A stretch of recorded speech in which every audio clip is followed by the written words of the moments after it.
Hello दोस्तों, आज આપણે ધોરણ 8 વિષય ગણિત સમય સંખ્યાઓ એમાં આપણે લેક્ચર નંબર 1 માં આપણે સમય સંખ્યાઓ વિશે શીખીશું. સમય સંખ્યાને અંગ્રેજીમાં રેશનલ નંબર પણ કહી શકાય. જોઈએ સમય સંખ્યાઓ એટલે શું. આપણી પાસે x + 2 = 13 છે, બરાબર. હવે સૌથી પહેલા આપણે સમય સંખ્યા જાણતા પહેલા આપણે પ્રાકૃતિક સંખ્યા છે, પછી પૂર્ણાંક સંખ્યા છે, પૂર્ણ સંખ્યાઓ છે ને એ બધી સંખ્યાઓ વિશે પણ આપણે ચર્ચા કરીશું. તો જોઈએ મિત્રો કે x + 2 = 13 આપેલા છે. તો x ની જગ્યાએ આપણે 11 મૂકવાથી આપણને શું મળશે કે x + 2 છે, એમાં x ની જગ્યાએ 11 મૂકો તો 11 + 2 એટલે કે 13 મને મળે છે. તો હું x = 11 મૂકું એટલે જે સંખ્યા મને 13 મળે છે તે કઈ છે?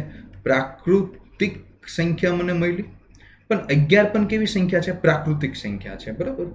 તો x = 11 મૂકતા આ સમીકરણનું સમાધાન થાય તો 11 જેમ એક શું છે? પ્રાકૃતિક સંખ્યા છે. x = 11 પ્રાકૃતિક સંખ્યા એટલે n વડે દર્શાવાય. એમાં 1, 2, 3, 4 એવી રીતના અસંખ્ય સંખ્યાઓનો સમાવેશ થયેલો હોય છે.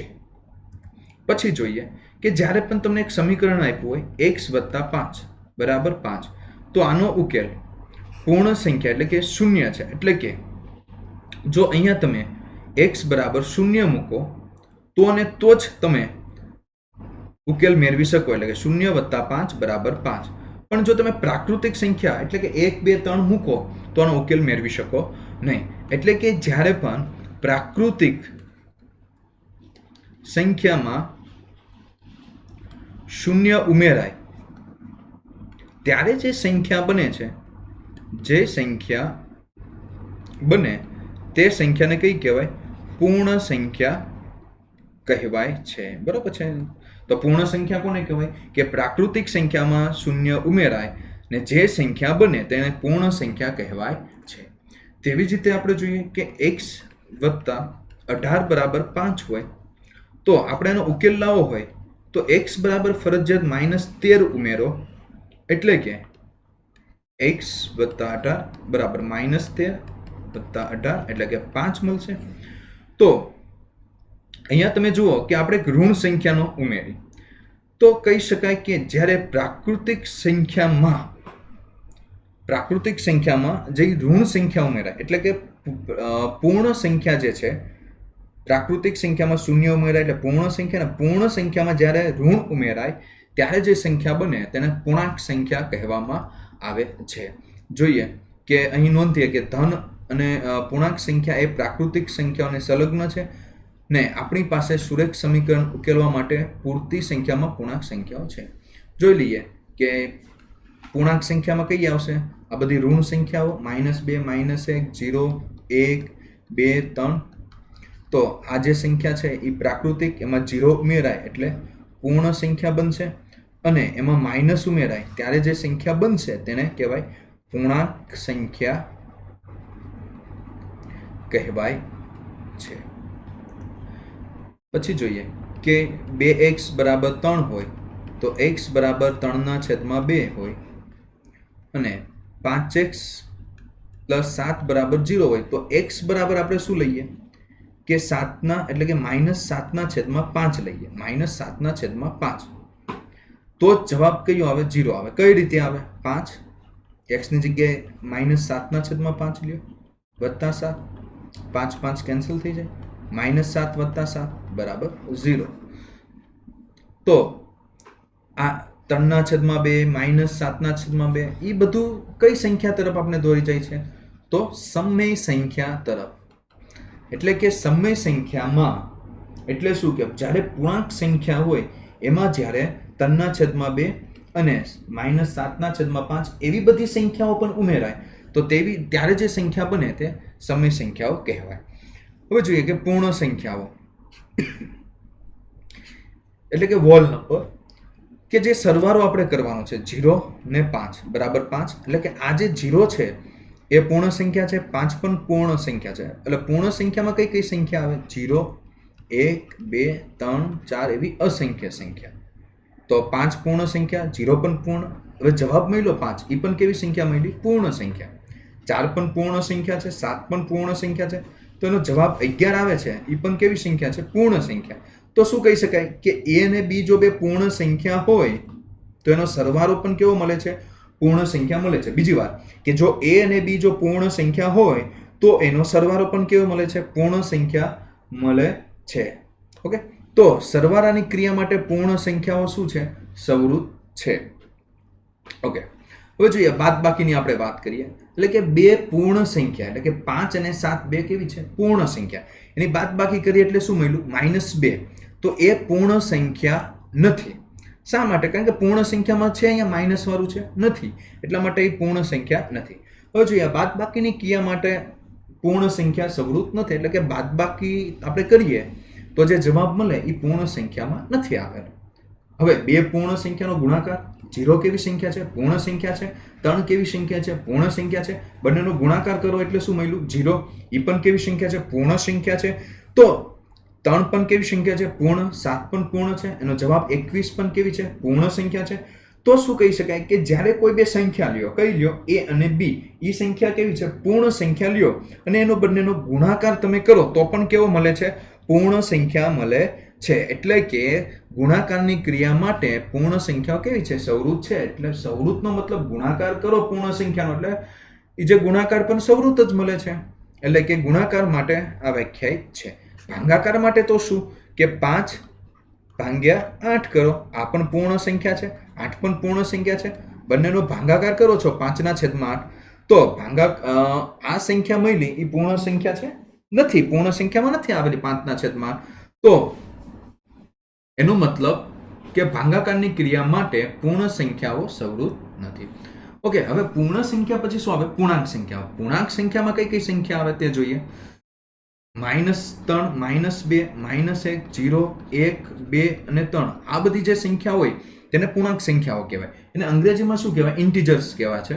હવે આપણે જોઈએ કે સરવાળો એટલે કે -6 અને 5 આ બંને કેવી છે? પૂર્ણાંક સંખ્યા છે. હવે એનો સરવાળો -1 એ આવેલી છે પૂર્ણાંક સંખ્યામાં? હા, આવેલી છે. એટલા માટે પૂર્ણાંક સંખ્યા કહેવા છે.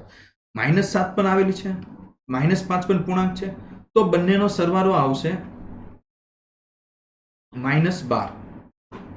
તો -12 પણ પૂર્ણાંક સંખ્યામાં છે. ઓકે, તો કહેવાનો મતલબ કે a અને b, સ્મોલ a અને b જો પૂર્ણાંક સંખ્યા હોય તો બંનેનો સરવાળો કેવો આવે છે? પૂર્ણાંક સંખ્યા જ આપણે મળશે. એટલે કે સરવાળાની ક્રિયા માટે પૂર્ણાંક સંખ્યાઓ કેવું થાય છે? સવૃત થાય છે. પણ આપણે બાદબાકી કરીએ કે 7 અને 5 જે છે એ બે પૂર્ણાંક સંખ્યાઓ જ છે. એની બાદબાકી કરવાથી 2 આપણને મળે છે, એ પણ કેવું મળે છે? પૂર્ણાંક જ છે. એટલે કે જ્યારે બે પૂર્ણાંક સંખ્યાની બાદબાકી કરો તો પણ એ પૂર્ણાંક સંખ્યા જ મળે. જોઈએ ઉદાહરણ. 5 પૂર્ણાંક સંખ્યા, 7 પૂર્ણાંક, બેની બાદબાકી કરો એટલે -2 મળ્યું. આ પણ કેવી સંખ્યા મળી? પૂર્ણાંક સંખ્યા છે. બરોબર. પછી -6 અને -8 પૂર્ણાંક સંખ્યા છે. સોરી, -6 પૂર્ણાંક અને 8 પૂર્ણાંક, બેની બાદબાકી કરી એટલે -14 મળ્યું. એ પણ પૂર્ણાંક સંખ્યા છે. પછી -6 -8 કરો તો -6 + 8 એટલે કે 2. તો આ પૂર્ણાંક સંખ્યા, -8 પૂર્ણાંક સંખ્યા, બેની બાદબાકી થઈ તો જે સંખ્યા મળી એ પણ કેવી છે? પૂર્ણાંક સંખ્યા મળે છે. તો પૂર્ણાંકો a અને b માટે a - b એ પણ કેવી છે? પૂર્ણાંક સંખ્યા છે. તો b - a પણ શું થાય? પૂર્ણાંક સંખ્યા થવાની છે. એટલે કે બાદબાકીની ક્રિયા માટે પૂર્ણાંક સંખ્યાઓ કેવી છે? સવૃત છે. પછી જોઈએ ગુણાકાર માટે છે કે નહીં તે ચેક કરીએ. તો 5 જે છે એ પૂર્ણાંક સંખ્યા છે, 8 પણ પૂર્ણાંક સંખ્યા છે. તો બંનેનો ગુણાકાર કરો 40, એ પણ કેવી છે? પૂર્ણાંક સંખ્યા. -5 પૂર્ણાંક, 8 પૂર્ણાંક સંખ્યા અને બંનેનો ગુણાકાર એટલે કે શું આવશે? -5 × 8 એટલે કે -40. આ પણ કેવી છે? પૂર્ણાંક સંખ્યા થશે. અને -5 × -8 કરો તો માઇનસ પ્લસ થાય શેમાં? ગુણાકારમાં. 8 × 5 40. તો 40 પણ કેવી છે? પૂર્ણાંક સંખ્યા છે. તો કહી શકાય કે બે પૂર્ણાંક સંખ્યાઓ a અને b માટે a અને b નો જો ગુણાકાર પણ કેવો થાય? પૂર્ણાંક સંખ્યાઓ જ થાય છે. તો ગુણાકારની ક્રિયા માટે પૂર્ણાંક સંખ્યાઓ સવૃત છે. એટલે કે જ્યારે પણ બે પૂર્ણાંક સંખ્યાનો તમે ગુણાકાર કરો તો જવાબ કેવો મળે છે તમને? પૂર્ણાંક સંખ્યા જ મળે છે. પણ હવે ભાગાકાર કરીએ. ચાલો, 5 કેવી સંખ્યા છે? પૂર્ણાંક. 8 પણ પૂર્ણાંક છે. બંનેનો ભાગાકાર 5/8 આવ્યો, તો આ પૂર્ણાંક સંખ્યાની અંદર આવેલું છે 5/8 નથી આવેલું, એટલા માટે આ પૂર્ણાંક સંખ્યા નથી. તો કહી શું શકાય કે ભાગાકારની ક્રિયા માટે પૂર્ણાંક સંખ્યાઓ સંવૃત નથી. ઓકે, હવે જોઈએ સમય સંખ્યાઓ એટલે શું, એટલે કે રેશનલ નંબર. તો p ના છેદમાં q હોય છે, બરોબર. જ્યાં p અને q, આ p અને q બંને કેવી છે, પૂર્ણાંક સંખ્યાઓ છે. પણ એક વસ્તુ યાદ રાખો મિત્રો કે q છે ને એક બધી 0 થવો જોઈએ નહીં, એટલે કે 0 ન થવો જોઈએ, એટલે q is not equal to 0 થશે.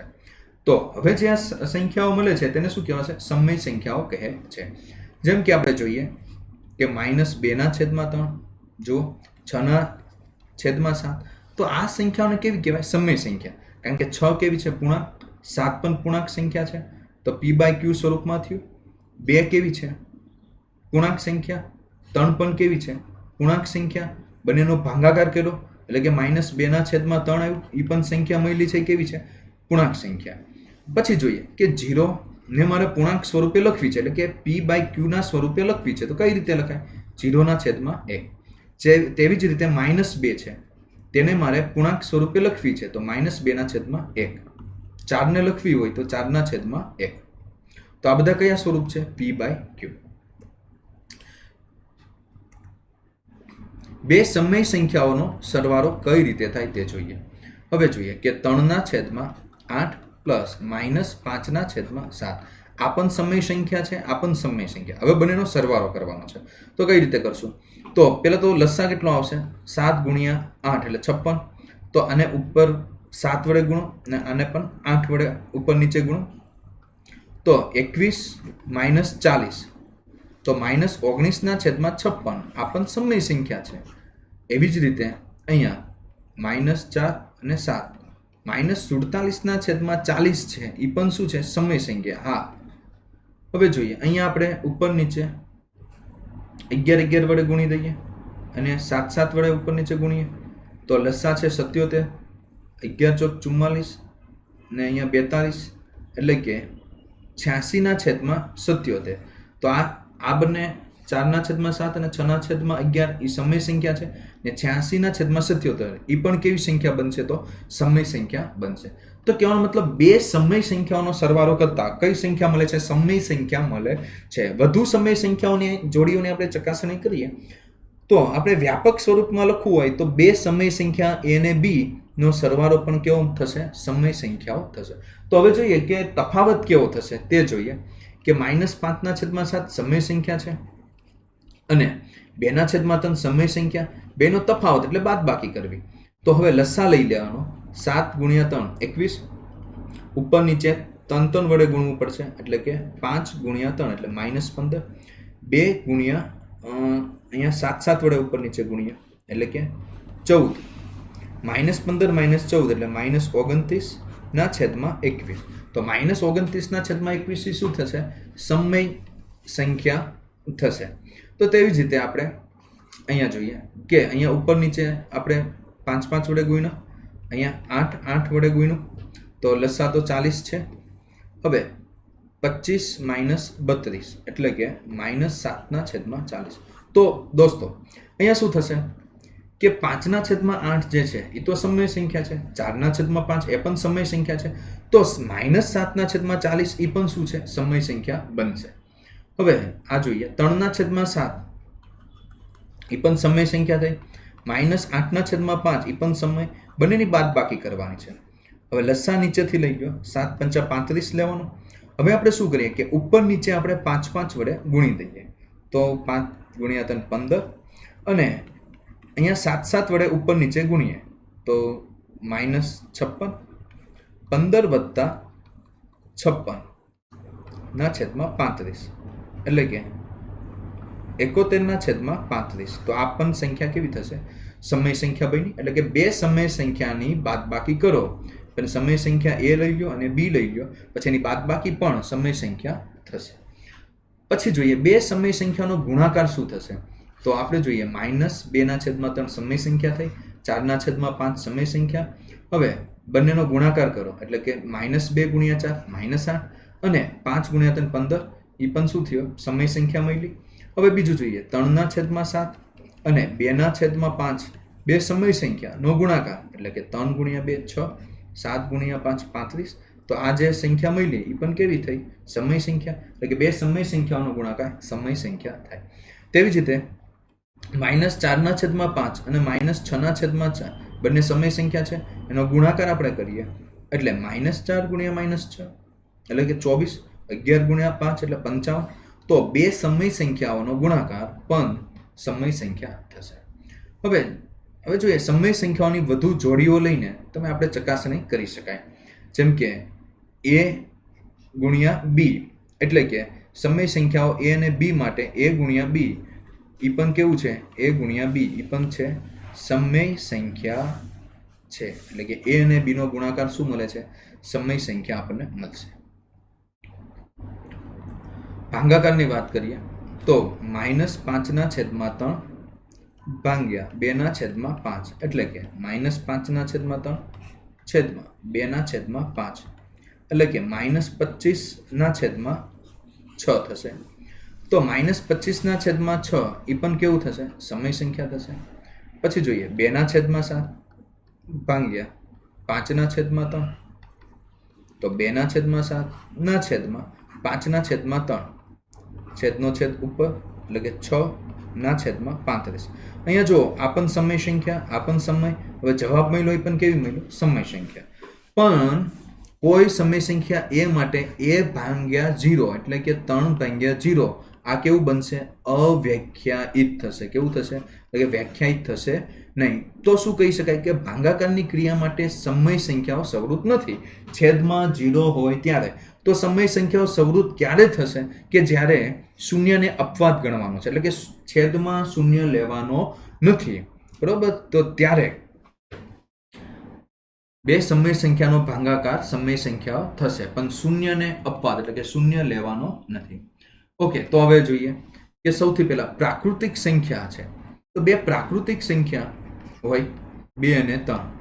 બે પ્રાકૃતિક સંખ્યાનો સરવાળો કરીએ એટલે શું આવ્યું? 5 આવ્યું. તો એ પણ શું છે? પ્રાકૃતિક. ઓકે, એટલે કે સરવાળાની ક્રિયા માટે સવૃત છે, એટલે યસ. પછી જોઈએ ગુણાકાર માટે 2 × 3 કરો એટલે શું આવ્યું? 6. તો 6 પણ કેવી આવી? પ્રાકૃતિક સંખ્યા. ઓકે છે. 2/3 કરો એટલે આ પ્રાકૃતિક સંખ્યા છે? નથી, એટલે નથી. પૂર્ણ સંખ્યાઓ એટલે કે 0, 1, 2, 3 ઉપર આપણે ક્રિયા કરીએ તો બે પૂર્ણ સંખ્યાનો તમે સરવાળો કરો 1 અને 2 એટલે કયું? 3 પૂર્ણ સંખ્યા છે. યસ. બાદબાકી કરો 1 - 2 -1, તો -1 પૂર્ણ સંખ્યામાં છે? નથી, એટલે નથી. ભાગાકાર કરો 1/2, આ પૂર્ણ સંખ્યા પણ 1/2 પૂર્ણ સંખ્યામાં આવેલું નથી, એટલે ક્રોસ આવ્યું. હવે જોઈએ કે પૂર્ણાંક સંખ્યાઓ. તો પૂર્ણાંક સંખ્યાઓમાં આપણે જોઈએ કે -2, -1, 0, 1 અને 2 આ બધો સમાવેશ થાય છે. તો પૂર્ણાંક સંખ્યાનો સરવાળો પણ પૂર્ણાંક સંખ્યા. ગુણાકાર કરો -2 × 3, તો શું મળ્યું? -6. એ પણ પૂર્ણાંક છે, એટલે હા.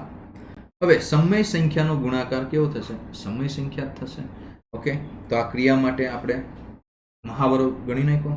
તો ઓકે દોસ્તો, આપણે શું શીખ્યા કે સમય સંખ્યાઓ જે છે તેના ગુણાકાર, સરવાળા, ભાગાકારમાં સવૃત છે કે નહીં, પૂર્ણાંક સંખ્યા, પ્રાકૃતિક સંખ્યા, પૂર્ણ સંખ્યા, સમય સંખ્યા ની બધી ક્રિયાઓ જોઈ કે સરવાળો કરીએ તો શું મળશે, બાદબાકી કરીએ તો શું થશે, ગુણાકાર કરીએ તો શું થશે, ભાગાકાર કરીએ તો શું થશે.